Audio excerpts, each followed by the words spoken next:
in search of freedom. One thing the Cashflow Quadrant is useful for is to track or observe a person's life pattern. Many people spend their lives in search of security or freedom, but wind up instead going from job to job. For example, I have a friend from high school. I hear from him about every 5 years, and he is always excited because he has found the perfect job. He is ecstatic because he has found the company of his dreams. He loves the company. It's doing exciting things. He loves his work. He has an important title. The pay is great. The people are great. The benefits are great. And his chances for promotion are great. About 4.5 years later, I hear from him again. And by this time, he is dissatisfied. The company he works for is now corrupt and dishonest, in his opinion. It doesn't treat its workers with respect. He hates his boss. He was passed over for promotion, and they don't pay him enough. 6 months go by, and he's happy again. He's ecstatic because he's found the perfect job again. His life pattern is going from job to job. So far, he lives well because he is smart, attractive, and personable. But the years are catching up with him, and younger people are now getting the jobs he used to get. He has a few $1,000s in savings, nothing set aside for retirement, a house he will never own, child support payments, and college yet to pay for. His youngest child, 8, lives with his ex-wife, and his oldest child, 14, lives with him. He used to always say to me, "I don't have to worry. I'm still young. I have time." I wonder if he's saying that now. In my opinion, he needs to make a serious effort to begin moving to either the B, business owner, or the I, investor quadrant, quickly.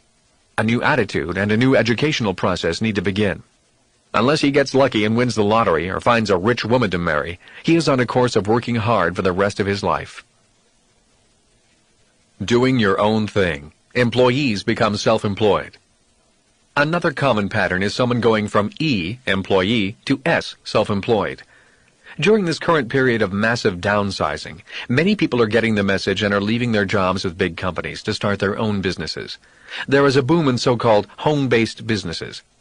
So, many people made the decision to start their own businesses, do their own thing, and be their own bosses.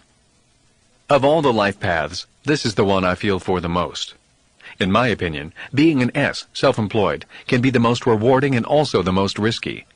I think the S, self-employed quadrant is the hardest quadrant there is. The failure rates are high. And if you make it, being successful can be worse than failing. That is because if you are successful as an S, self-employed, you will work harder than if you were in any of the other quadrants, and you will work harder for a long time, for as long as you are successful. The reason S's, self-employed, work the hardest is because they typically are the proverbial chief cook and bottle washer. They have to do or be responsible for all the jobs that in a bigger company are done by many managers and employees. An S, self-employed, just starting out, often answers the phone, pays the bills, makes sales calls, tries to advertise on a small budget, handles customers, hires employees, fires employees, fills in when employees do not show up, talks to the tax man, fights off the government inspectors, and on and on. Personally, I cringe whenever I hear people say they're going to start their own businesses. I wish them well, yet I feel great concern for them. I've seen so many E's, employees, take their life savings or borrow money from friends and family to start their own businesses. After 3 or so years of struggle and hard work, the businesses fold, and instead of building on their life savings, they are left paying off debt. Nationally, 9 out of 10 of these types of businesses fail in 5 years. Of the one that is remaining, 9 out of 10 of them fail in the next 5 years. In other words, 99 out of 100 small businesses ultimately disappear in 10 years.